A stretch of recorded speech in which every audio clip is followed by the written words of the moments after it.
C'est quoi le greenwashing? Comment on évite d'en faire? Parce que les entreprises, elles n'ont pas toujours de mauvaises intentions en fait, hein, quand elles font du greenwashing, elles veulent communiquer, mais parfois elles le font un petit peu, mal sur leur, engagement environnemental.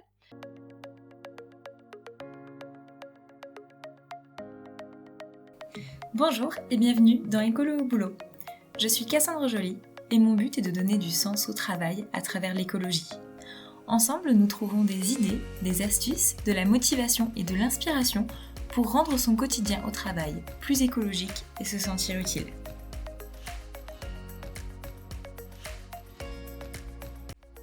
Bonjour et bienvenue dans ce nouvel épisode d'Écolo au boulot, en collaboration avec Océane de Greenscale. Bonjour Océane, comment ça va? Très bien Cassandre, je suis ravie de revenir sur Écolo au boulot pour un nouveau thème. Ouais, et aujourd'hui, on va traiter le même sujet que dans votre dernière newsletter chez Greenscale. Et ces thèmes, il faut le rappeler, ils sont choisis par les lecteurs de la newsletter. Ils votent pour le sujet suivant. Et donc là, ils ont choisi le greenwashing. En gros, c'est quoi le greenwashing? Comment on évite d'en faire? Parce que les entreprises, elles n'ont pas toujours de mauvaises intentions en fait, hein, quand elles font du greenwashing, elles veulent communiquer, mais parfois elles le font un petit peu, mal sur leur, engagement environnemental. Et voilà, personne n'a envie d'être, traité de greenwasher, donc c'est le sujet qu'on va voir aujourd'hui. Et Océane, toi, comme tu fais du conseil en RSE, est-ce que c'est un sujet que tu abordes souvent avec tes clients? Oui, tout à fait. C'est un sujet qui revient très souvent parce qu'il est polémique sur la place publique. Il est source de crainte pour les dirigeants et du coup, je rencontre beaucoup de dirigeants qui veulent bien faire d'un côté, mais aimeraient le faire savoir, mais se retiennent par peur de se faire afficher. On discutera un petit peu plus en détail sur comment est-ce qu'on peut communiquer, mais de manière responsable. Tout à fait. Alors avant ça, si vous avez écouté l'épisode précédent avec Océane, vous savez qu'on en profite aussi pour faire une petite rubrique de partage d'actualité, développement durable, RSE. C'est un petit peu notre bon à savoir pour tous les salariés et dirigeants écolos au boulot. Et la dernière fois, on a parlé du rapport du GIEC qui a été publié juste avant la COP26 à Glasgow. Et donc là, cette COP, elle s'est terminée il y a quelques jours ou quelques semaines selon quand vous nous écoutez. Et donc, on s'est dit que c'était l'occasion de faire un point sur ce qu'on retient et le lien qu'on peut faire avec nos entreprises. Et oui, c'était le grand sujet de ces dernières semaines. Alors du coup, maintenant que c'est terminé, qu'est-ce que moi j'en retiendrai? Déjà, l'image choc, c'était l'émotion dans la voix d'Alok Sharma, le président de la COP26, lorsqu'il s'est excusé de la dernière version du texte. Alors ça, c'est un sacré aveu d'échec. Ouais, il avait les larmes aux yeux. On s'est pas senti rassuré. Effectivement. Plus concrètement, la sortie du charbon était un enjeu de cette COP26 et c'est sur cela que les décisions prises sont mitigées, puisque la dernière version du texte inscrit clairement une réduction progressive et non une sortie totale du charbon. Quant aux énergies fossiles, elles n'ont même pas été abordées dans le texte. Il y a de quoi s'offusquer, franchement. La France a quand même signé un accord avec 39 pays pour mettre fin au financement public d'exploitation à l'étranger d'énergie fossile. On peut noter également le méthane qui a été abordé pour la première fois dans une COP et un enjeu social sur le financement de la transition dans les pays en voie de développement. C'est 100 milliards par an qui a été engagé. Moins que ce qui était demandé, effectivement, mais quand même. Pour les dommages déjà provoqués par le changement climatique dans ces pays précédemment, par contre, on reste sur notre fin, le dialogue est en cours. On a eu un engagement de 100 pays contre la déforestation et là, on attend de voir les actes qui vont en découler concrètement. Mm. Ouais, parce que voilà, les États s'engagent, mais les entreprises peuvent aussi s'engager. D'ailleurs, c'était le sujet du dernier épisode de podcast. On parlait déforestation, qu'est-ce qu'on peut faire en entreprise? Et donc, je vous invite à l'écouter si ce n'est pas encore fait. Bon, si on voulait un peu donner notre avis sur ces COP, ouais, on est toujours un petit peu mitigé. Est-ce que ça sert à quelque chose ou pas? T'en penses quoi, toi? Selon moi, les politiques publiques, en fait, sont plutôt des accélérateurs dans le changement, par exemple par une loi ou une subvention, mais ça ne doit pas empêcher chacune et chacun d'agir sur son périmètre. En fait, c'est une action coordonnée qui va participer à enrayer le changement climatique. Ouais, donc c'est finalement les États sont un des acteurs hyper efficaces s'ils mettent des actions en place, mais c'est pas les seuls. Et d'ailleurs, ce n'étaient pas non plus les seuls présents à la COP26 parce que les entreprises étaient présentes, mais principalement sous la forme de lobbies. Rien que pour l'industrie des énergies fossiles, il y avait 506 représentants, ce qui en faisait la plus grosse délégation présente.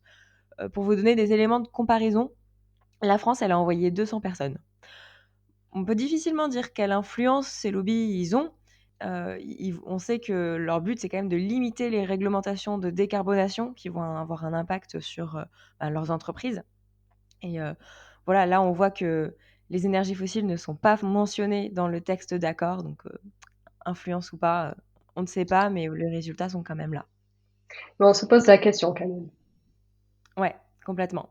Et je voulais aussi vous parler de lobbies français qui sont plus discrets et qui ont profité de la COP pour annoncer leur alliance. C'est les collectifs, le mouvement de salariés qui se réunissent dans les grandes entreprises françaises pour faire bouger les choses. Et Impact France, le réseau des dirigeants français à impact pour l'impact social et écologique de leurs entreprises. Donc on a voilà, les salariés militants d'un côté et les dirigeants engagés de l'autre qui s'allient. Le but est de créer des synergies entre les deux réseaux et notamment encourager les entreprises à impliquer leurs salariés pour la transition écologique. Donc moi quand j'entends ça, pour Écolo au boulot, je suis tout à fait contente et d'accord. Et ils ont même reçu un soutien de taille, on va dire, parce que l'ancien directeur, l'ancien PDG de Danone, Emmanuel Faber, était aussi présent pour les soutenir. Et il a rappelé quelque chose aussi qui est bon à toujours avoir en tête quand on mène des actions, c'est que c'est nécessaire de travailler en collectif pour surmonter le facteur peur. La peur, par exemple, de se lancer tout seul, la peur d'échouer, la peur peut-être de réussir et d'avoir trop de travail. Et voilà, bref, il rappelait qu'à plusieurs, on est donc plus fort. Et on dit aussi que 10% des collaborateurs seulement d'une entreprise peuvent suffire à la transformer entièrement. Voilà, il y a des choses à faire et même si on n'est pas nombreux, ça peut suffire. Je pense que cette dernière statistique va faire écho aux personnes qui nous écoutent, qui du coup verront qu'ils peuvent avoir de l'impact, même s'ils ne sont pas nombreux dans leurs entreprises. Ouais, complètement. Voilà, vous êtes un peu les leaders qui mettaient en place un mouvement et après, il y a plein de gens qui vous suivront. Tout ça pour dire que les lobbies, il y en a de toutes sortes. Il y en a qu'on aime bien, il y en a qu'on aime moins. Et voilà, c'est vrai que les pétroliers et les gaziers, ils étaient nombreux à la COP26 et c'est marrant en fait, enfin c'est marrant, je sais pas si c'est marrant, mais en tout cas c'est particulier quand on y pense, parce que les entreprises qui commercialisent du gaz ou du pétrole, elles ont aussi de beaux engagements environnementaux sur le papier quand on regarde leurs pubs et cetera, un monde d'énergie, c'est magnifique, c'est vert.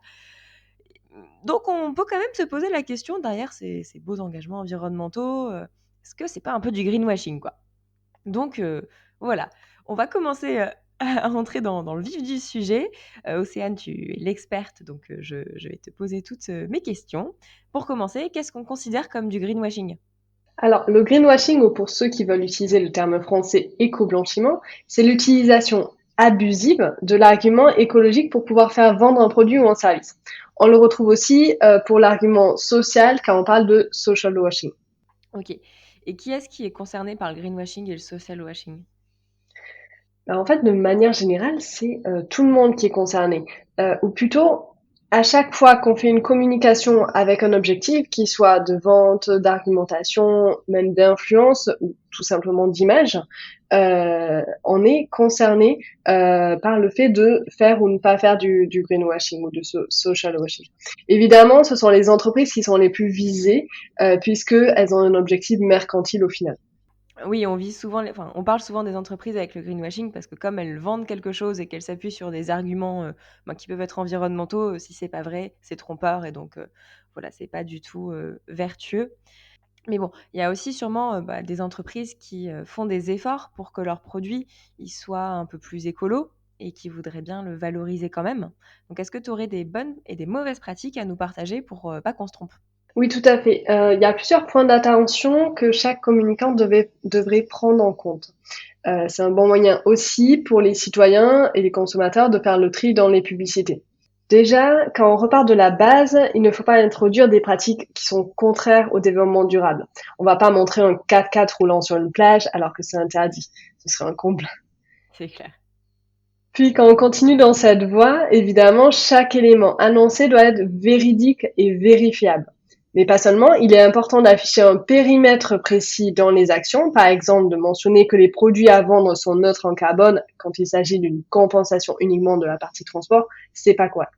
Parlons justement des mots. Ils sont importants en communication et ceux qui sont les plus forts et les plus percutants sont privilégiés d'habitude. Or, dans ce cas, des mots simples mais qui n'ont pas de définition précise, comme par exemple naturel, ou alors qui peuvent tromper le consommateur, comme neutre en carbone, sont à éviter.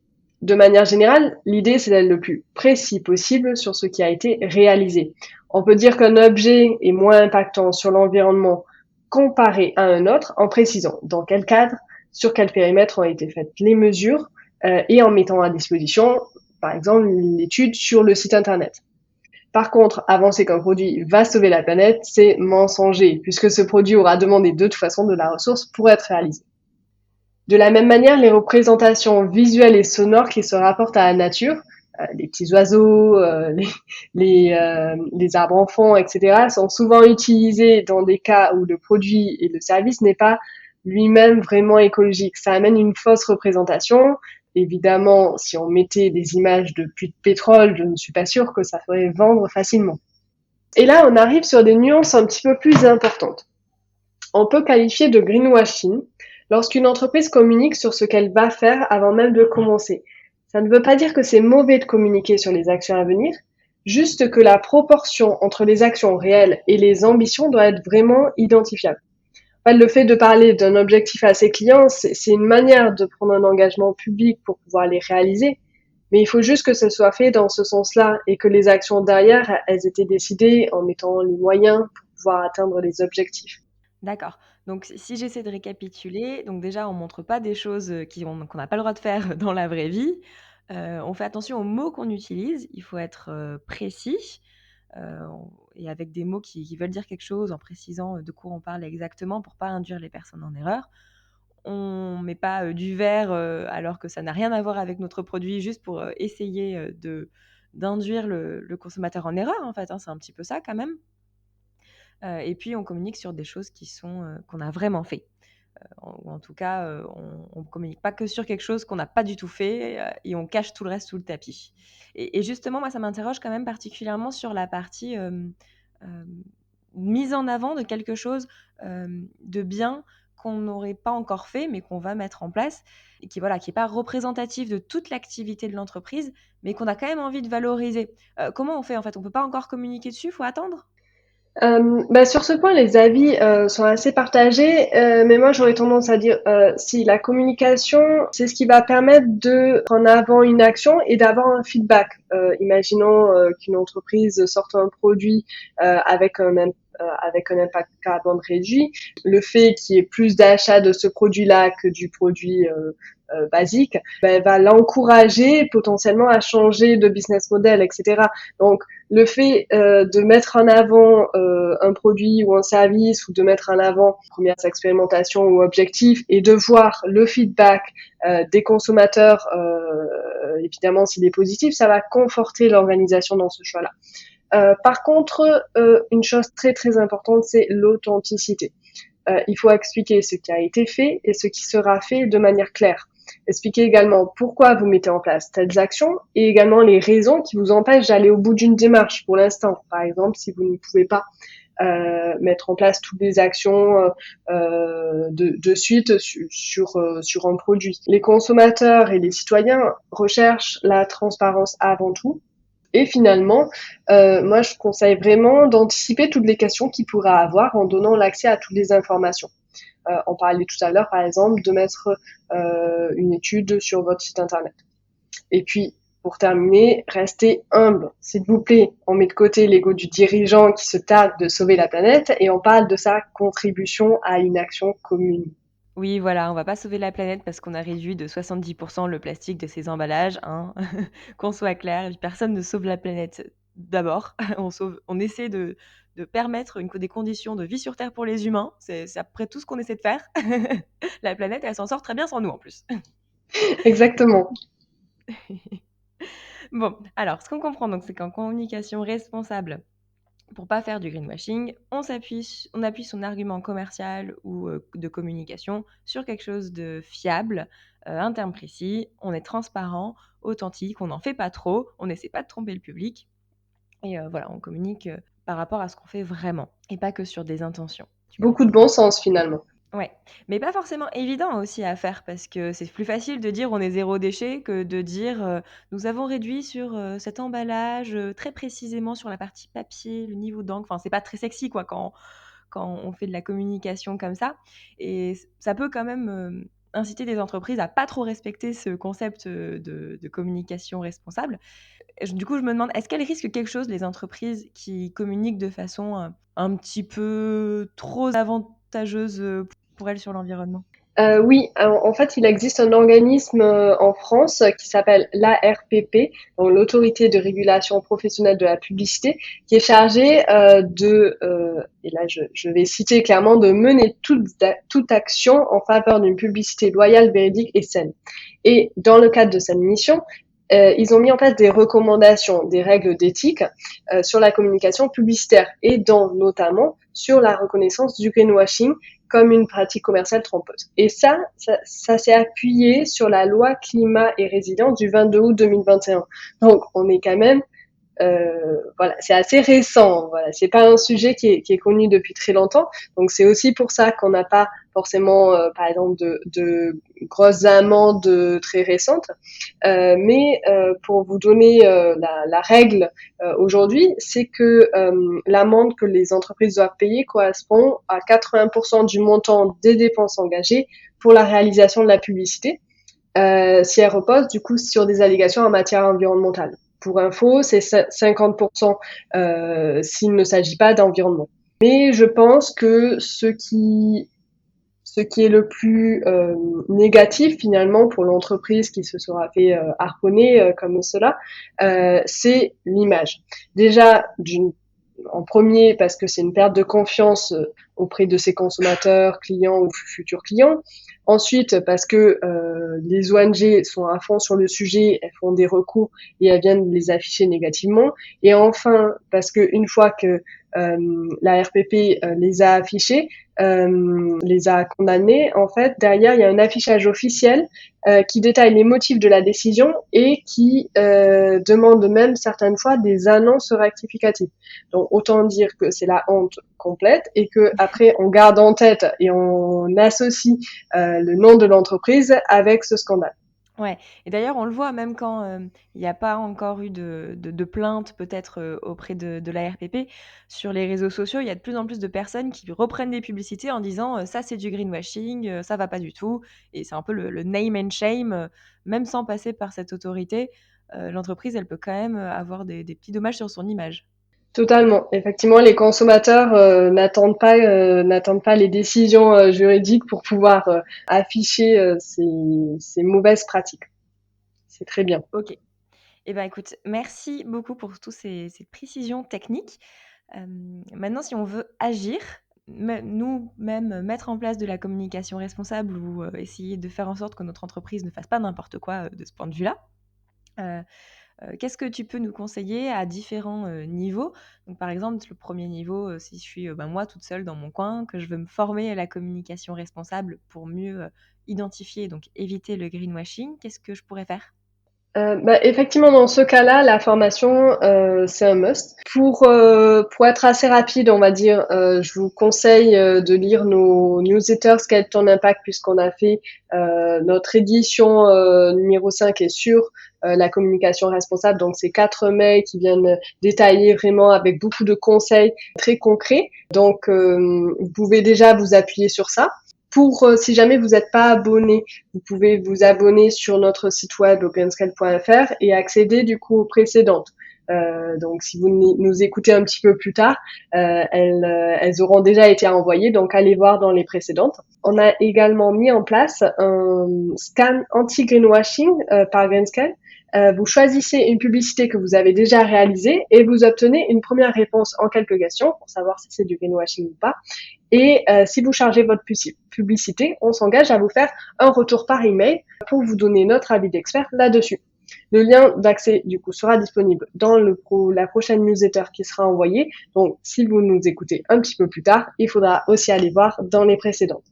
De manière générale, effectivement, se former est le plus important. Vous trouvez également d'autres formations un petit peu plus longues dans des organismes de formation divers que vous pouvez financer, par exemple, avec votre CPF. Ok, donc déjà, numéro un, on se forme. Et d'ailleurs, moi, je trouve ça trop bien, le scan anti-greenwashing que vous proposez dans la newsletter. Je trouve ça hyper utile d'avoir un avis d'expert rapidement. Bah, super, c'est fait pour ça. Ok, bon. Et une fois que je me suis formée, si maintenant j'ai envie de sensibiliser mes collègues et mener quelque chose ensemble contre le greenwashing, qu'est-ce qu'on pourrait faire? Bah, justement, sur la communication, c'est important d'avoir différents points de vue. Donc, c'est très bien de se rassembler entre collègues. Moi, ce que je vous propose, c'est par exemple de rassembler un petit groupe de personnes. Donc, par exemple, avec des collègues de plusieurs services ou même en intégrant des clients ou des partenaires volontaires et d'aborder ensemble les futures communications. L'idée, c'est pas d'entraîner une validation obligatoire avec un processus compliqué, mais juste d'engager la discussion sur la base de communication concrète, que chacun puisse donner son avis. Ouais, parce que voilà, si tout le monde donne son avis, il y en a peut-être un qui va dire: «Attendez, ça me paraît pas, tout à fait honnête, en termes de communication». C'est ça, et le fait d'avoir des personnes de plusieurs services, bah, du coup, il y a différents métiers qui sont représentés avec une bonne vision de l'ensemble de l'entreprise et qui pourra réagir effectivement sur du concret derrière. Mmh. Et en plus, pour parler d'expérience, les gens adorent donner leur avis sur de futures pubs, flyers, affiches, ça marche à tous les coups. Ils adorent qu'on leur demande leur avis, donc c'est facile à mettre en place, je crois. Super, n'hésitez pas. Mmh. Bon, et dernière étape, si je fais partie de la direction ou que je suis assez proche pour proposer des actions au niveau de l'entreprise, comment est-ce qu'on peut installer une communication plus responsable dans une entreprise? Eh bien, je crois qu'une communication responsable, c'est surtout une communication qui se base sur une démarche RSE concrète. Donc, c'est clairement par là qu'il faut commencer. Après, si cette étape est déjà passée, une formation adaptée du service ou de la personne chargée de la communication permettra de poser des bases qui seront exploitées à long terme. Donc voilà. Mais je pense que déjà, une communication responsable, c'est communiquer sur un produit ou un service responsable. Ouais. On revient aux Ouais, bases. c'est ça, c'est la base déjà. C'est logique, on ne communique pas sur, du vent ou de la mousse. Bon, et ben écoute, Océane, merci pour, ces explications et maintenant, la surprise, comme qui est pas une surprise parce qu'on a fait ça aussi la dernière fois, c'est qu'il y a un invité, pour la suite de cet épisode. Donc on va voir concrètement comment on peut favoriser une communication responsable sans greenwashing avec, notre invité Pablo, qui est président et cofondateur de Trust Society. C'est parti!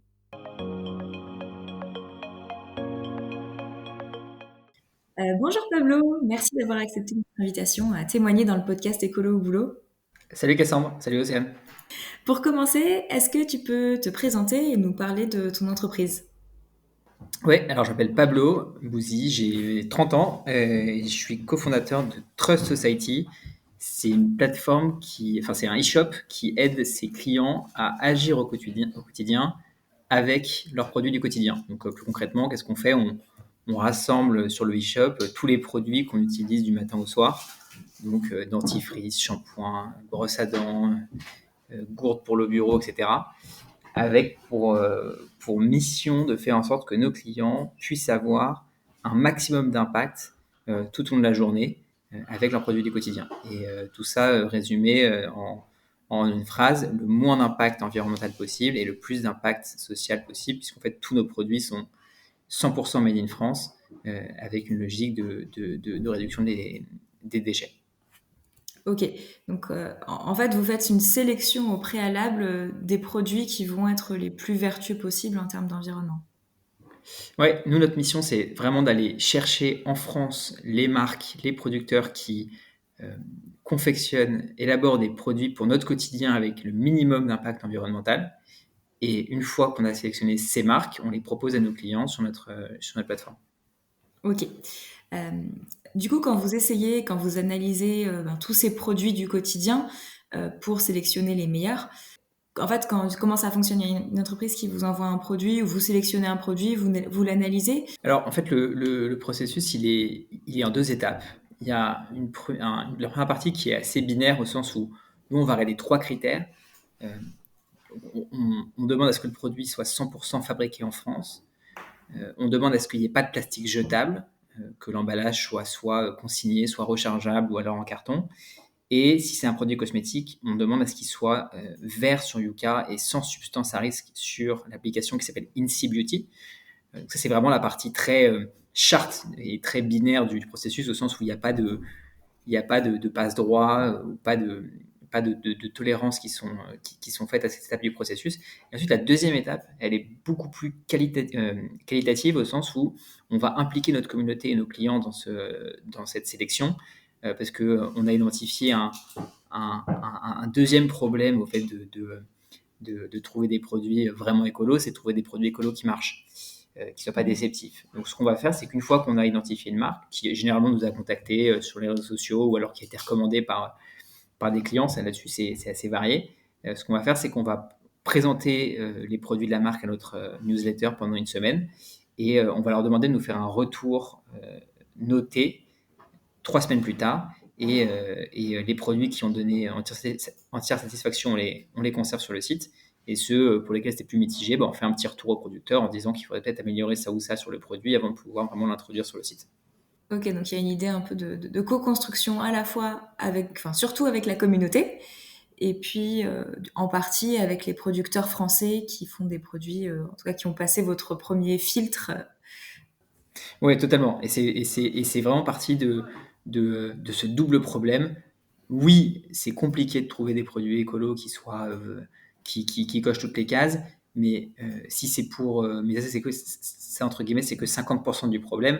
Après, il ne faut pas oublier qu'il y a derrière un consommateur qui va utiliser ce produit et que si ce produit est pas efficace, en fait, ça va juste être contre-productif parce que la personne va repasser à son ancienne alternative et on pense qu'il y a un vrai travail de pédagogie pour guider les consommateurs dans leur transition. On n'utilise pas un shampoing solide comme on utilise un shampoing liquide. C'est pas les mêmes usages et c'est bien d'être guidé dans cette démarche. Ouais. Et justement, en parlant de guider, de pédagogie, est-ce que vous avez un peu une mission d'éducation du consommateur, alors déjà à comment on utilise ces nouveaux produits, mais aussi à ne pas se faire avoir par du greenwashing? Ouais, alors nous, c'est très simple. Pour aider nos clients à avoir un maximum d'impact au quotidien, en consommant mieux, on s'est dit que ce qui manquait aujourd'hui, c'était un guide. Donc nous, on reprend tous les attributs du guide et dans toute notre communication, tout ce qu'on va faire sur les réseaux sociaux, tout ce qu'on fait sur le site, c'est toujours avoir en tête de se dire est-ce que ce qu'on est en train de faire, un guide aurait fait pareil. Donc ce qui implique pas mal de valeurs internes dont je vais vous faire grâce, mais par rapport au greenwashing, en fait, ce qui est assez intéressant, c'est que en fait, le greenwashing, c'est pas tellement de vendre, c'est même pas du tout le fait de vendre un produit qui est pas écolo, c'est de vendre un produit qui est pas écolo et de dire qu'il l'est. Et nous, sur ce point très précis, on pense que, étant donné que le produit parfait n'existe pas, à nous d'être parfaitement transparents. Et ça, en fait, c'est très compliqué de, euh, d'éduquer les consommateurs, de les aider à éviter le greenwashing avec une méthode binaire et applicable tout de suite. En fait, nous, on pense que le greenwashing, on l'évite en étant plus éveillé, plus informé, plus conscient du monde qui nous entoure. Et c'est pour ça qu'on va énormément faire de contenu à caractère pédagogique, notamment sur les réseaux sociaux, où en fait, on préfère vulgariser l'information, la simplifier et ensuite laisser les consommateurs se faire leur propre opinion. Donc, on va faire des analyses sur le cycle de recyclage du plastique, sur les différents composants qui composent un produit cosmétique, etc.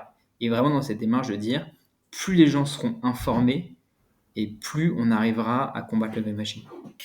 Et est-ce que vous vous êtes posé la question pour votre propre site, pour votre propre communication, vous communiquez sur ça, on fait une sélection pour vous de produits responsables. Est-ce que vous vous êtes posé la question de comment est-ce que nous, on présente ça de manière transparente, vraie, et on n'en fait pas trop? C'est resté sur les faits. En fait, le plus on est sur des informations qui sont vérifiables, factuelles, dénuées de toute forme de subjectivité, je pense que c'est là qu'on se prémunit du greenwashing. On reste sur les faits. Si on vend un shampoing sans plastique, plutôt que de dire que le shampoing est bon pour la planète ou zéro impact, en fait, on va juste dire ce shampoing est sans plastique. Et en fait, on reste factuel. Et c'est comme ça qu'on évite le greenwashing. Et vous n'avez pas des communicants qui ont... Enfin, peut-être que les communicants, en général, ils ont peur aussi que ça soit pas assez sexy de rester factuel pour retrouver des arguments marketing, pour vendre, pour faire un petit peu rêver. C'est le plus grand problème aujourd'hui auquel on est confronté chez Trust Society, parce que en fait, il manque beaucoup de mots. Déjà, le mot zéro déchet, par exemple, c'est un mot qui est totalement aberrant, parce que en fait, ça n'existe pas, le fait des zéro déchet. Quand on achète un shampoing solide qui est livré dans un carton avec une étiquette, avec du carton à l'intérieur, c'est pas zéro déchet. C'est sans plastique peut-être, avec du carton, mais il a fallu couper des arbres, et c'est pas zéro déchet. Ou pareil, aujourd'hui, on a énormément de marques qui se positionnent sur le segment de la cosmétique naturelle, sauf que ça ne veut rien dire. Parce que naturel, en fait, un produit est naturel si l'ensemble de ses ingrédients ont été mélangés sans être transformés. Donc, par exemple, si vous faites un clafoutis ce soir à la maison, le clafoutis, vous l'avez mis au four, il est peut-être d'origine naturelle, mais il n'est pas naturel, parce qu'il a été chauffé. Et si nous, on disait aujourd'hui, on propose des produits d'origine naturelle avec des ingrédients naturels, en fait, ça fait beaucoup trop de mots, donc c'est très compliqué à présenter. Et donc, on est toujours, nous, en tant que marque, dans une sorte de jeu d'équilibriste où il faut rester simple. Donc, le plus simple, c'est de dire chez Trust Society, on fait de la cosmétique naturelle. Ça, c'est du greenwashing, parce que c'est pas vrai. Un savon, par exemple, un savon, c'est saponifié. La saponification, c'est une hydrolyse. L'hydrolyse, c'est un processus chimique. Donc, un savon n'est pas naturel. C'est faux de le dire. Mais, compte tenu du fait que 99,9% de la population pense que un savon naturel, c'est juste de dire ça, tu es un peu dans une forme de dilemme où tu as le choix entre faire du greenwashing ou raconter la vérité, mais avec beaucoup trop de mots pour le dire. Donc nous, notre prise de parti, c'est de dire, par exemple, si aujourd'hui vous tapez déodorant naturel sur Google, on sort, je crois, en premier ou en deuxième, nous, en fait, on commence notre article en disant attention, le terme déodorant naturel n'est pas juste, il faudrait dire déodorant avec des ingrédients d'origine naturelle, mais si on l'avait écrit comme ça, personne ne nous aurait lu. Donc c'est ça qui est très compliqué. Hein, c'est pareil, hein, dire, et après j'arrête, mais la crème solaire qui protège l'océan, par exemple, c'est faux. Aujourd'hui, aucune étude ne prouve que même une crème bio protège les écosystèmes marins. Une crème bio, elle peut avoir moins d'impact, mais aucune étude ne montre que ça n'a pas. Et sauf que si aujourd'hui tu dis la crème solaire qui limite votre impact, c'est beaucoup moins vendeur que de dire la crème solaire qui protège les coraux. Donc c'est très complexe à appréhender le greenwashing. Parce que aujourd'hui, c'est beaucoup plus rentable d'en faire que de ne pas en faire. Ouais, sinon ça demande de grands efforts de créativité, en tout cas que vous arrivez à mettre en place. C'est compliqué. En fait, il faut faire un pari de long terme. Si tu veux éviter le greenwashing, tu peux pas te dire qu'en un mois, 2 mois, tu vas monter une communauté avec plein de clients, etc. C'est un pari de long terme. C'est comme avec avec un ami de longue date. En fait, t'as pas été ami avec lui juste en une heure, mais c'est parce que année après année, il y a une relation de confiance qui s'est établie et, euh, et, euh, et c'est compliqué parce qu'aujourd'hui, il y a plein de marques qui se lancent avec des promesses plus que limites.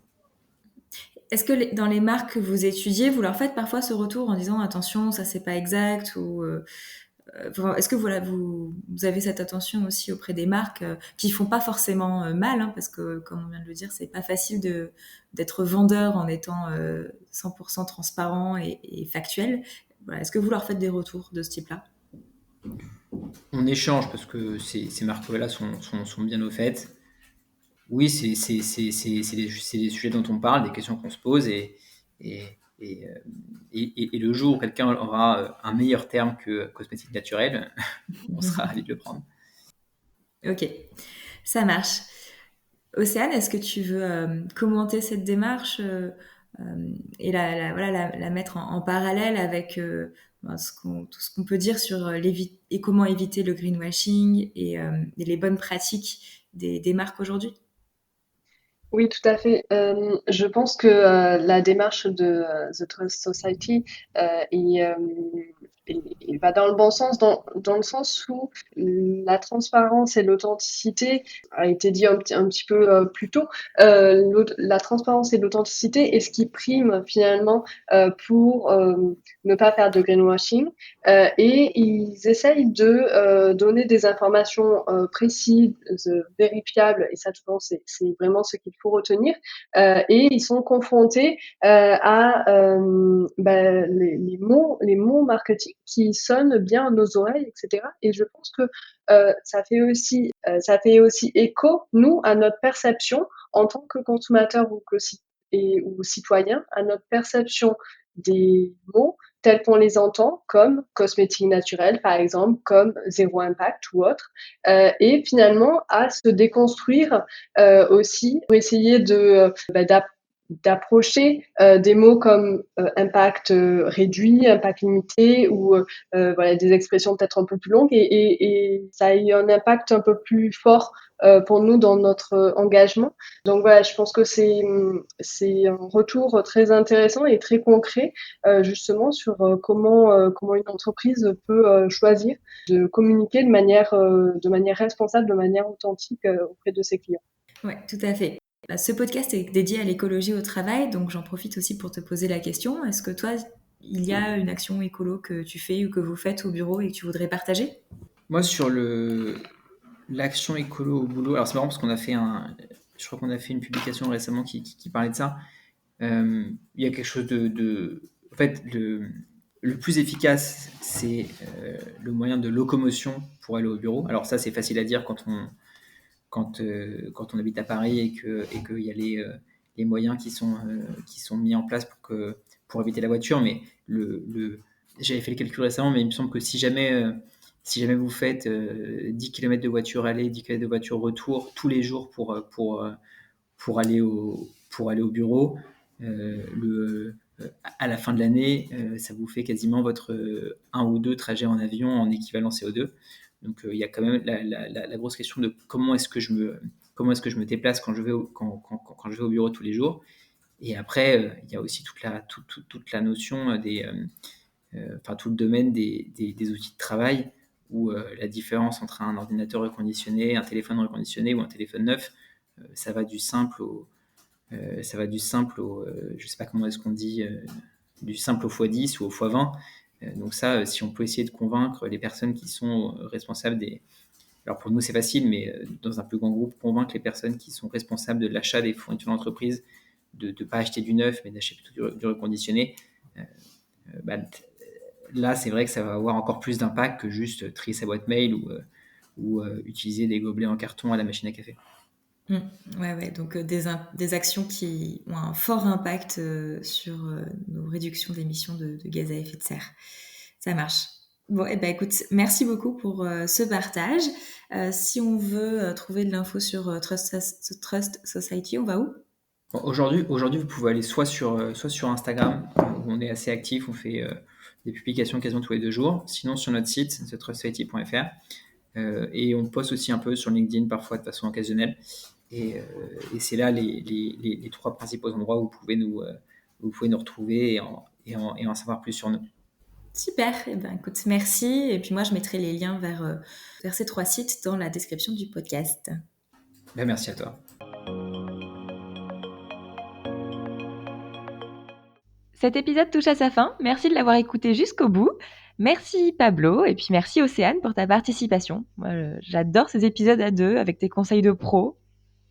Merci à toi Cassandre pour nous offrir cet espace d'échange avec des sujets qui nous concernent tous. Ouais, et je sais que vous les appréciez en plus. Est-ce que tu peux nous rappeler où est-ce qu'on trouve tous les outils dont tu as parlé, les newsletters, le scan anti-greenwashing ?